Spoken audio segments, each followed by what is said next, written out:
Yo, what's cracking? This is Daniel Walton, and this is the show for those who don't believe in limitations. So if you're ready to be better than you were yesterday and hit new levels mentally, physically, financially, or spiritually, it's time to go higher. Why should women be lifting heavy weights? Doing 6 to 7 days a week of training is hurting you more than helping you. Every single woman should be strength training. So what's the best diet for a big booty? Best diet for a big booty, man, is high protein and don't be afraid of carbs. You actually shouldn't go to the gym or hit a workout when you are sick. Why is cardio not good for a woman's ass? Why don't you give us a little bit of background on your credentials, what you specialize in, who you help? Yeah, so I am a doctor of physical therapy.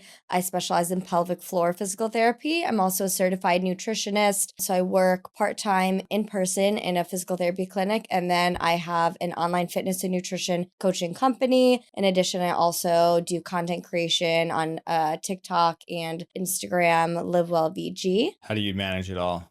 That's a lot. That's a fabulous question. It's a lot. Yeah. A lot of weekends, a lot of working on lunch breaks, just trying to schedule block my day. Google Calendar is my best friend, essentially.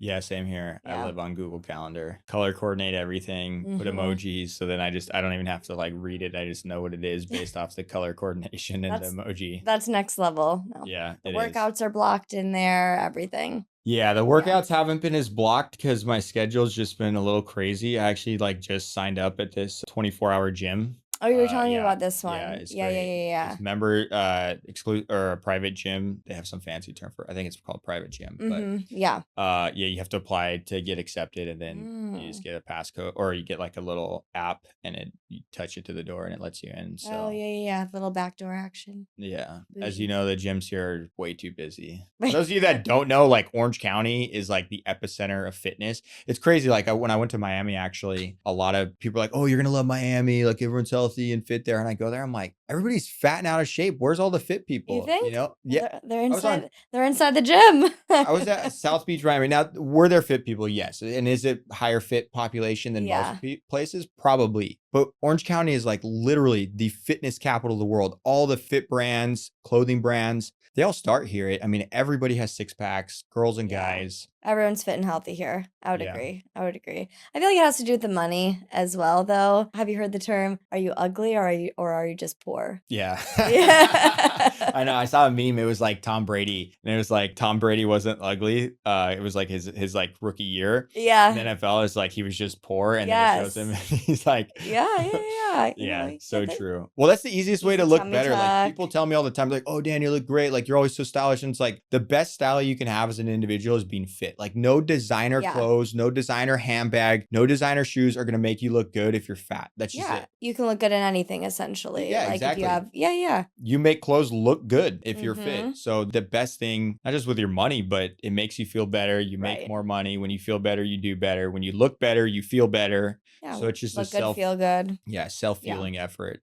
The last month I missed more days at the gym in the last month than I have any sequence of my life ever since I started working out, probably in like 6th or 7th grade. Really? And it was really hard. Why is that? Well, I got hit with like a sinus infection on December 29th through the 6th. So I was out, and like, of course, it's like New Year's. I'm not big, like to me, I hate New Year's at the gym because I'm at the gym every day, no matter what. Yeah. So when New Year's comes around, I'm like, fuck all these like people that aren't here. Like, what are they doing? Go get out of my gym. You're making my gym busy. So normally I'm not that hyped on New Year's, but obviously it's like never something I'm going to miss. And so I missed like the first 6 days. I got hit with all these fees because like my gym was so busy at the time. This was before I switched gyms. Yeah. That I had to like sign up like 2 weeks in advance to even get on the schedule. Otherwise you'd get waitlisted. Yeah. And then if you cancel within 24 hours, they charge you $10. And for me, who never misses anything from being sick, I'm like, I'm going to be good. I started getting a tickle. I woke up and I was just like, there's no way I'm going to hit a workout right now. Yeah. And I'm like, I'm going to rest. And then I'm like, I'll be good by tomorrow. And I did that for like 6 days straight, got charged like all this money. And then I was in Mexico for a week, finally started feeling better. Only had like 4 days here in the,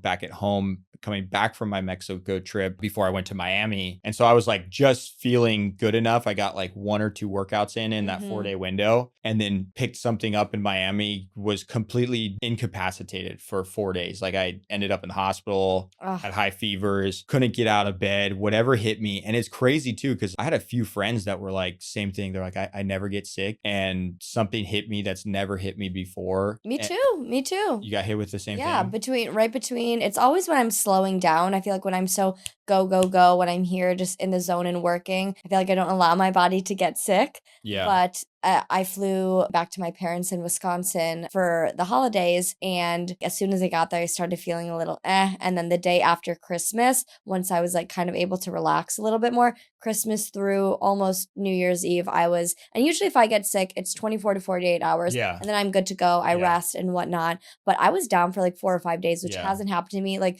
even when I got COVID, like 2020, 2021, I wasn't even down like that. Yeah. So I don't know what I that never got was. COVID, still haven't gotten it, but I don't really get tested. I was gonna say. I'm not one to, buy into propaganda. I'm like, what happened with the days of like you're sick, just being like, oh, I got sick, or I got the flu, or I have a fever. Now Yeah. it's like we try to put labels on these Or, like, particular diseases, what so we're now we can testing. sell specific treatments and have another product SKU. Like it's just all the same. It's like your body is just, and I don't even believe in sickness. It's just our natural response of purging out toxins, right? And for me, going through that, it was crazy because I never miss any time. And that first sinus infection, I was down enough to miss the gym, which is very rare, but not down enough to miss work. Like I did cancel some meetings, so I wasn't like back to back to back because I needed to rest and take naps throughout the day, but I was still able to work. Second thing that hit me, which ended up being like just the flu, that completely floored me. I was incapacitated for almost 4 full days. Couldn't do anything, get out of bed, nothing. I canceled all meetings, and I've never missed a single day of work in my life for being sick until whatever this hit me. If Daniel's missing work, it's serious. It's a problem. For real. You actually shouldn't go to the gym or hit a workout when you are sick, because when you work out, whether you're sick or not, your immunity decreases just a little bit for the short term, but then afterwards it actually increases your immunity. But if your immune system is already compromised and then you hit a workout and then it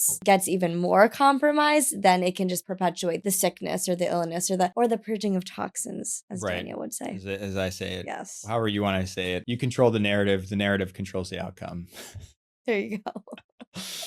So you're saying when you're not feeling 100% or sick, as some people call it, going to the gym is not the best thing? I would say like within reason. If you're maybe just like a little bit sick or on the tail end of it, then I would say it's fine. But if you know you are sick, like in that peak window, then don't try to push it necessarily. I would say this is more of a personal anecdote than scientific. When I'm feeling a little bit stuffy, it feels better to do maybe more of just like a long walk or just get blood flowing a little bit of a workout in. It can flush out inflammation. But again, I don't want to do anything too strenuous to decrease the immune system in the long term. Yeah. And I think that's what my body went through. It was crazy. I didn't even feel myself. I felt like I was possessed by something. My body it like shut down so that it could just conserve and purge out these toxins. It was a spiritual battle. I feel like I was just pushing and in this thing, and God, the universe, just slowed me down and forced me to rest. And I couldn't do anything. That it was so humbling and gave me such a fresh perspective on so many different things, from work to my team to my health. And I really feel like it was a spiritual battle that I was experiencing more than anything, which was pretty crazy. But also, I think the reason why I didn't work out during those few weeks was, you just need so much water when you're fighting something, so much hydration, and that obviously working out dehydrates you, which is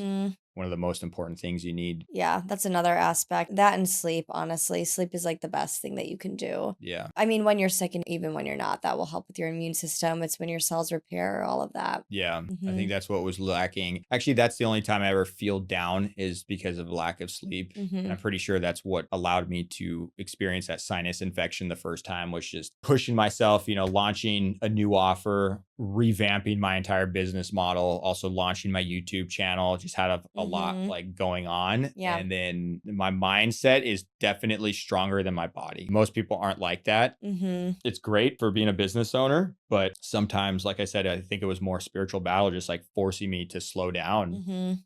which is, something I don't really experience very often. Glad to be back. Glad to be back to working out. I feel like the last few days I've finally like hit back in my stride. Yeah. But one thing about sleep though is I've noticed that all of last year I compromised sleep for the gym just because I'm like, I'm not going to miss the gym. But Yeah. now I'm starting to take some days off to sleep a little bit more. Definitely, yeah. If you're gonna get less than 6 hours of sleep in order to go to the gym, it's probably not super beneficial. Yeah. Actually, just because you're not repairing, you're not recovering, you're not at your Even optimal 6 state to hours for perform me. the best. Yeah, if I get 3 days in a row of less than 6 hours of sleep, it's like I will get sick.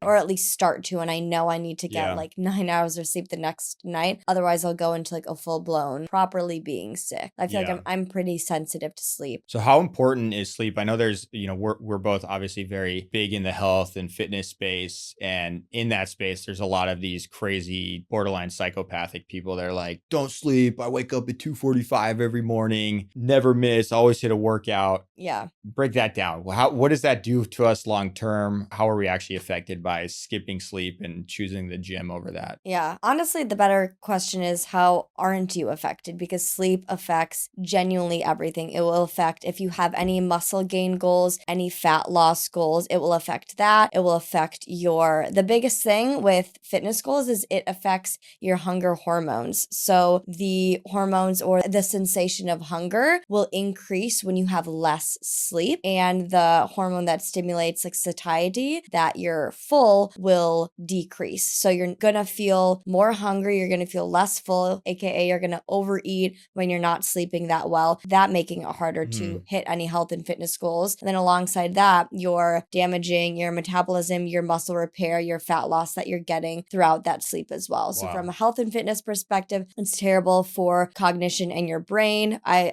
can't tell you the exact statistics, but it can take years off of your life. Yeah. For those of you that have been following me for years, I've been very much against sleeping in. If I say I'm going to work out at a certain time, I'm going to work out. If I say I'm going to be up at a certain time, I'm going to be up no matter what time. Like, I mean, I would actually, which is crazy that you say about the cravings and the food. When I stopped smoking weed for like over a year, it was like 18 months. And I just went really hard on working out, personal development. And at that time, I would wake up at 4:30 every day. Some days I was up till 1 a.m. working. And no matter what, I'm up at 4:30 in the morning going and hitting workout. So my munchies during that time were, I thought they'd go away from not smoking weed, but I think they got worse.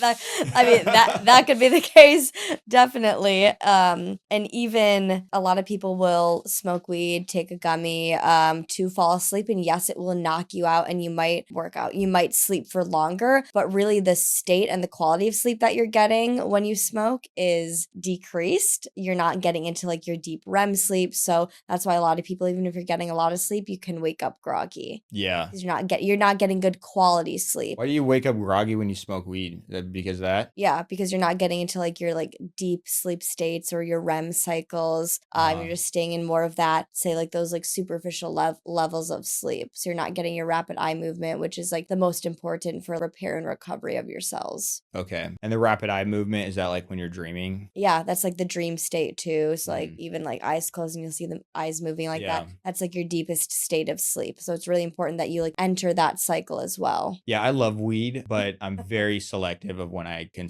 smoke it now. It's just very rare environments. And this is coming from somebody who, my first business was a weed business. I had a delivery. I used to grow weed, smoke a lot of weed, like a lot of weed. And that was all day, every day. Yeah. So quitting, that was something that I felt had control on me. So I went 18 months just cold turkey quitting weed. And it was the best thing ever because it did show me how much of an effect. But still, I just love weed. People like drinking, maybe because I'm more nerdy. I'm a little bit more introverted, like low key, like introvert. So I've always just preferred smoking weed over drinking. Yeah. I feel like it gets you into your like mind a little bit more. Yeah. You know, and you don't have a nasty hangover too. That's always, well, that's always a perk as well. My big sure. thing is the munchies. If not speaking from personal experience, of course, but from if anecdotal data, anecdotal evidence, if an individual will smoke and then just overeat because of that, because of insane munchies, it's really hard to hit your health and fitness goals. Yeah. So that can be a deterrent for an individual Yeah. decreasing. Yeah, and Eat weed. so what's funny is a lot of people think like, "Oh, I can't smoke because the munchies," but what I noticed would happen with me is it makes you very content with whatever circumstance you're in. Like, you could just be, like, in a lot of pain, a lot of emotional pain generally, or whatever type of pain you're in, and you smoke and you're like, "Oh my god, I feel better." For me, it was Yeah. like hunger. I'd be, like, hungry, this was when I was smoking the most. I was actually running long distances. I'd run an average of, like, 125 miles a month training for marathons, and I would get like just crazy hunger, and then I would smoke weed, and then I'm like, what, I'm good. And so I actually got skinnier from smoking weed because I just felt content. I'm like, well, Were you doing do it I go every day though? every day, all day, See, every day? and that's Like, I would smoke like the like a half switch. ounce of weed a day. Yeah. Oh man.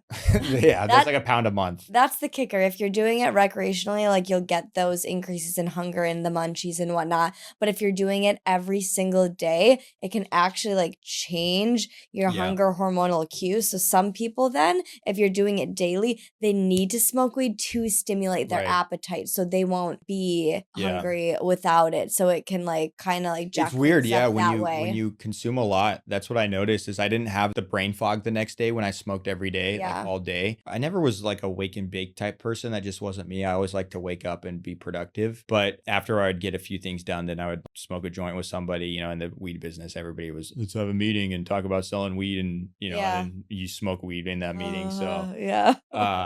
yeah, it was a weird time. But then when I stopped smoking, that was when I realized the effect it had. I smoked again, and I was like out for a full day after that. I'm like, this sucks. So now Yeah. it's like, unless it's a opportunity where I'm like, I know I have 12 hours ahead of me where I can sleep and just Yeah. be unproductive and catch up and rest, I don't even like consume any amount because I just don't like how I feel the next day. So Yeah, that needs to be scheduled into the Google Calendar. it does. That Yeah, does. it low key, it does. Very rare that it does.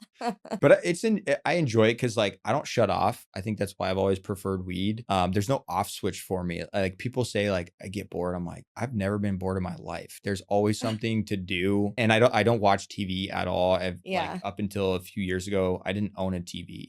Like I literally didn't own a TV until I was like 30 or 31. Yeah. And I've lived on my own since I was 19 years old because my dad watched a lot of TV. I didn't want to be like that, and I've always just found books or information and learning things more fascinating than just mindless entertainment. Yeah, for sure. So speaking of the munchies and weight loss and sleep affecting all of that, Ozempic is obviously really big right now. A lot of women getting on it. Is it Huge. safe? Is it safe? Yeah. That's a big claim to say yes or no to. I think it seems so currently, if done right. I think ultimately it's up to your medical doctor and your medical provider. Big disclaimer. However, I don't think we know the long-term side effects because it hasn't been around enough. So Right. any drug, no matter how many clinical trials, any drug that's newer, we don't know what the long-term side effects will be until it's been around for a longer term. Yeah. So, however, I will say safe versus worth it and whatnot. I personally believe, and since I take more of a holistic route, I'm not necessarily anti-medicine, but a lot of people have asked me or have expected me to be anti-Ozempic, especially because, I run a fitness and nutrition coaching business. And actually someone just, about an hour ago asked me if these weight loss medications were hurting my business. And I'm like, no, actually it's helping me because for two reasons. Number one, I think that sometimes the side effects of being morbidly obese and those health implications and repercussions are worse than what the potential side effects are of Ozempic. Right. So I Yeah. think that getting on this weight loss medication can be helpful to get you to a healthy state. And where my business comes in and where other healthcare professionals and providers can help is where you are learning those healthy habits. Yeah. So if you get off these weight loss medications and you don't change a thing about your eating, a thing about your exercise, even your mindset, then you are going to gain the weight back and more, almost guaranteed. So I have a few clients right now actually who are currently on these weight loss medications Yeah. to help give them a boost, but then they're also taking the initiative to learn these healthy habits, and then I'll help them once they get off of it maintain their progress because it's stimulating your appetite, right? Which is helping you to eat less. So I'll help you with that transition essentially. Yeah, obviously very aligned, holistic, natural health. And forever I was very against it. I mean, I'm Mm-hmm. against any type of drug, injection, medication at all. That's just how I was raised. Yeah. Crunchy to the max. I'm Yeah. like crunchy light. Yeah, I'm to the max, hardcore. My dad and my family was like, "Are you dying?" When I was a kid, and it's like, "No." All right, well, we're not going to the hospital or doctor. That was Yeah, yeah, pretty yeah. much it. Yeah. So that's how I come Pop some day from. school, Dayquil and go to school. Yeah, but Yeah. then one of my clients, they showed me a case study of one of the girls. This lady was morbidly obese, was about to be wheelchaired, pretty much debilitated from her obesity, got on the medication, lost a ton of weight, started getting active again, completely changed her lifestyle. Yes. And it changed my entire perspective. Now you're talking, if not, I'm responsible for at least 50,000 people who have gotten on these medications, if not possibly Mm-hmm. hundreds of thousands of people that have gotten these medications through our marketing. We've, been the number one influencer marketing agency for semaglutide medications. We run the most successful advertising campaigns for these. We have literally been directly responsible for a lot of these. So at first I was, when these came to my plate like years ago and these businesses wanted me to help them market them, I was like kind of against it and didn't really stand behind it because I just thought it was like the easy pill. But, there are a lot of people that it's a catalyst and they're able to take that step. But they do need the right mindset. So when getting on a medication like semaglutide or Ozempic or tirzepatide, what is the right mindset? How do they go into this? What do they need to be thinking about to like get off these treatments or to, get themselves to a healthier lifestyle? Yeah. So I would say the main thing is just education essentially on like what's the correct thing to eat. Mhm. How to balance your plate is huge. I personally think that if you are in the right healthy mindset for it, that calorie counting or tracking your grams of protein is beneficial just to get a gauge of where you're at and where you should be. And then you can slowly wean off of kind of the calorie tracking and counting because then you just get a feel for what's a good portion size for you. Because personally, I think intuitive eating without having any knowledge about calories, proteins, fats, carbs, and whatnot, and portion sizes is difficult. It's just like going in blind essentially. So I'd say balancing your meals, protein, fiber, healthy fats in smaller portions. Carbs are definitely not the enemy like many people think. I wouldn't go towards one diet or another specifically. I know a lot of things are trending like the carnivore diet right now. Mhm. And I think there's health benefits in the short term, but my thought is you should ask yourself if you can sustain that diet for life. And if not, then don't do it. Yeah. Don't do something that's going to burn yourself out, that's going to cause eating disorder tendencies, especially in women. Honestly, that's big. So I always try to lightly do lots of check ins with people, see how they're doing, even with calorie tracking as well, because it can be a slippery slope. Yeah. So Yeah. what's the best diet for a big booty? Best diet for a big booty, man, is high protein and don't be afraid of carbs and get those hip thrusts in. High protein, don't be afraid of carbs. All right, Yeah. ladies, you heard it. Don't be afraid of carbs. I hear No. so many girls that are like, "Oh, I can't eat that. It's got carbs." Break that down. Why are carbs good for hitting aesthetic goals as a woman or guy? Yeah. So carbs will fuel your workouts. You have 3 different energy systems that your body takes from in order to, I guess, function, but especially in a workout, it's going to deplete your creatine levels first. That's why people will supplement creatine. Then it will take from your carbs. And then for longer, more slow and steady state, it will take from fats. So if you're strength training, which is what you should be doing if you want to grow your glutes, none of that, those crazy like Stairmaster routines, don't do any of that. That's cardio. That's not glutes. Even at like a slow pace? Yeah, no. It's just not doing much. It's not the stimulus for hypertrophy, which is growing muscle size. So doing the Stairmaster is actually hurting your booty? I wouldn't, not necessarily. I would say that's a form of cardio where if you're doing it just for glute growth, then that's wrong because it's more so cardio. Okay. Yeah. Does I that do it make just sense? to warm up. Yeah, just that's 'cause I fine. don't That's like- fine. And then I it running. also activates like your leg muscles too. I like that or the rowing machine. Yeah, I love the rower. It works like 85% of your muscle groups. Yeah, you get such Quads, quads. No, back to why carbs are, because this is important for women. Back to why carbs are important to grow your glutes. Yeah. If you are in a calorie deficit and you are eating high protein, you are not growing anything. What do you mean by calorie deficit? So if you have your maintenance calorie level that you need to eat in order to maintain your current weight. Okay. If you're in a calorie deficit, that means you are eating or you're eating and burning less than, or sorry, it means that you are eating less than what you are burning or Okay. what you're consuming. So calorie deficit, you're and we're just, I know what this means. I'm just explaining Yeah. it so we can,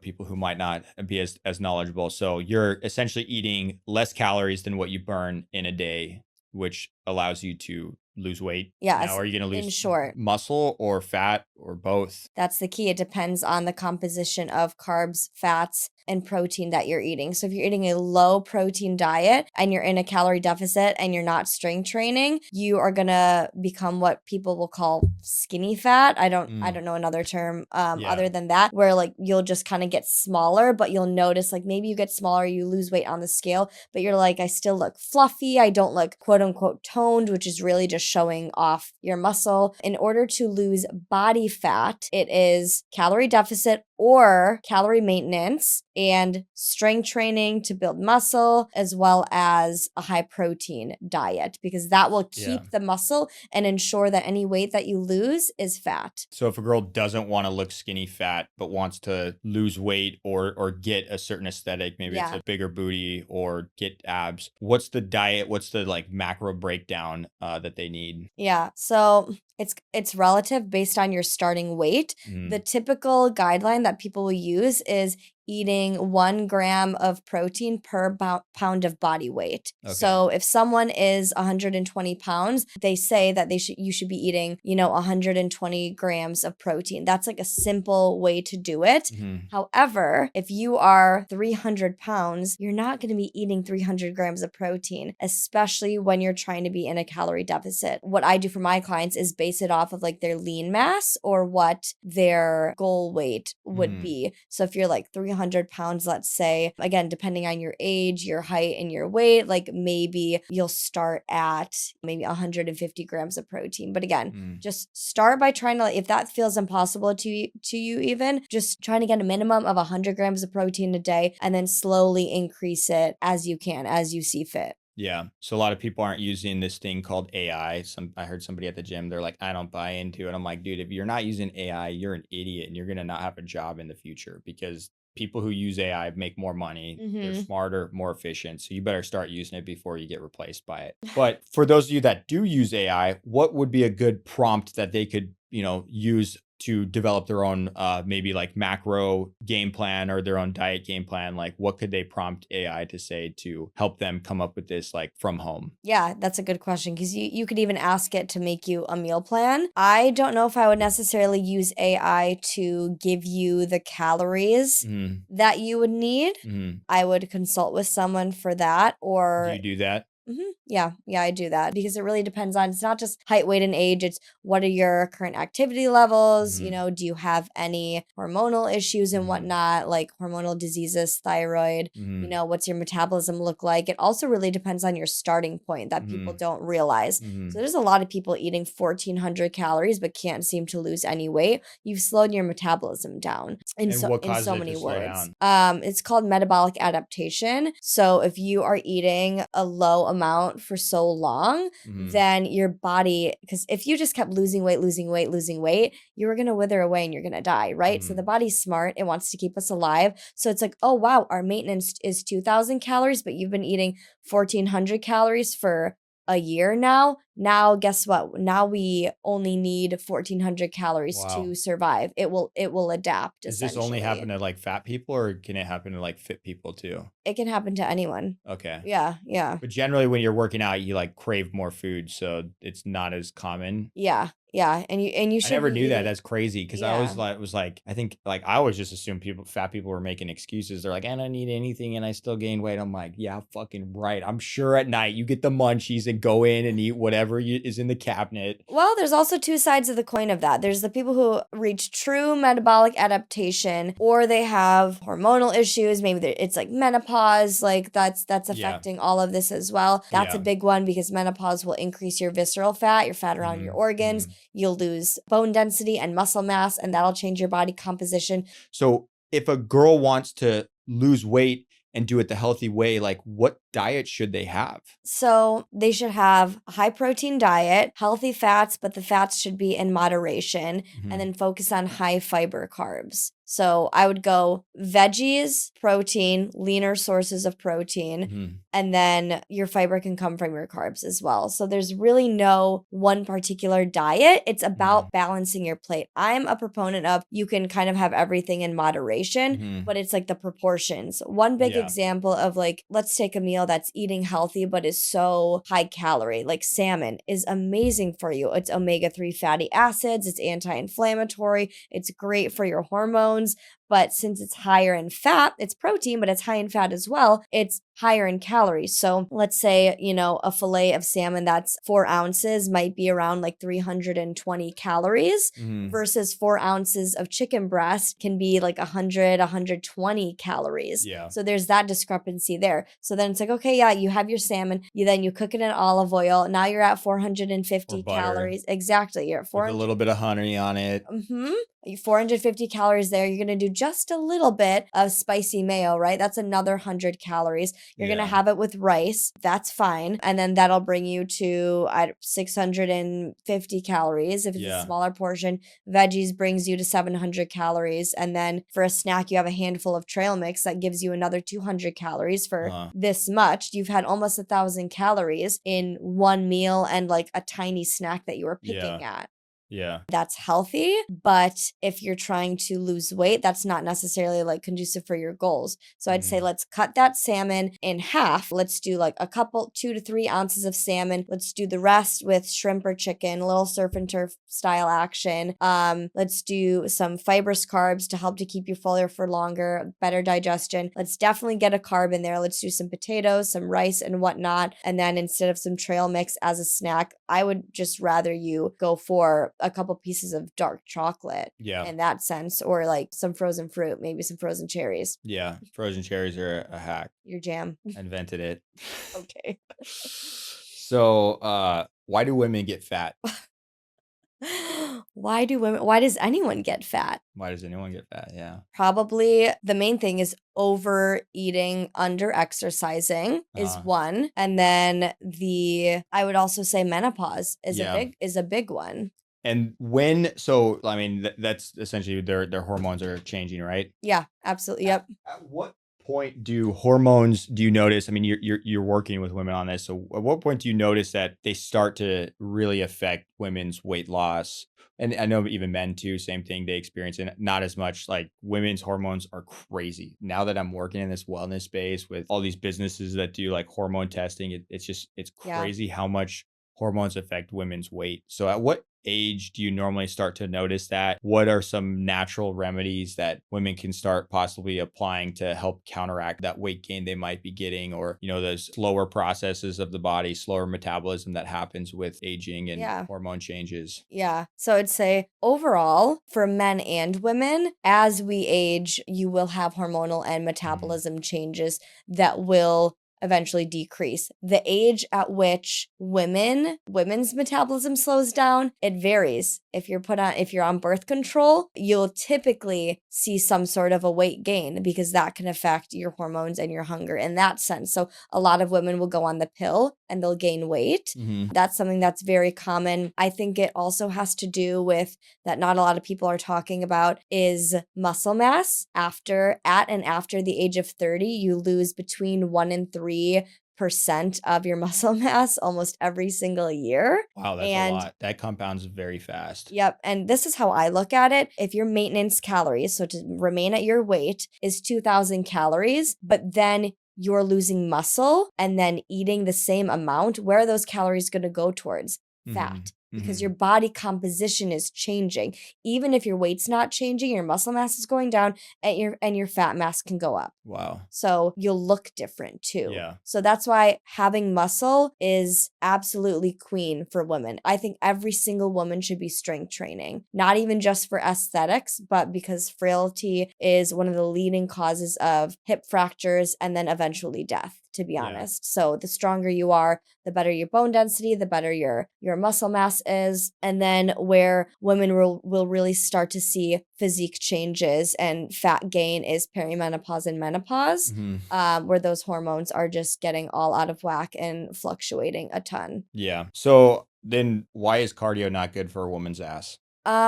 It's not good, but it's not what you should be focusing on, because again, if you're just kind of focusing on like getting smaller, then you could be losing muscle if you're not maintaining your strength training. Right. So cardio is obviously like a good thing, but it needs to be supplemented like appropriately, and you need to Like still once or twice a week. you can even do it daily depending on the type of cardio. You could do high intensity interval training like 1 to 2 times a week. I can't stand these HIIT classes that are 60 minutes long and they're increasing your stress hormones. That's going to make you maintain your fat more. Right. I like low and It's slow. crazy. I see so many people, like girls and guys, that are like, I'm like, you've been hitting these classes every day for years and your body looks the same. Yeah, you're doing Orange Theory 6 times a week. Like, no wonder why you're not making any changes. Right. You're also And then they're also stressing probably drinking a lot, not tracking their macros. Even if they're not, you're stressing your body out. You're not progressively overloading to build any type of muscle or lose any fat. Especially if you're working out fasted, meaning if you're not eating anything beforehand, it's not good for women. You're stressing your body out. You're running off of stress hormones and your cortisol levels. You're not burning food for fuel. It's just hindering you more than helping you. So is HIIT bad for women to do every day? Yes, I would say so.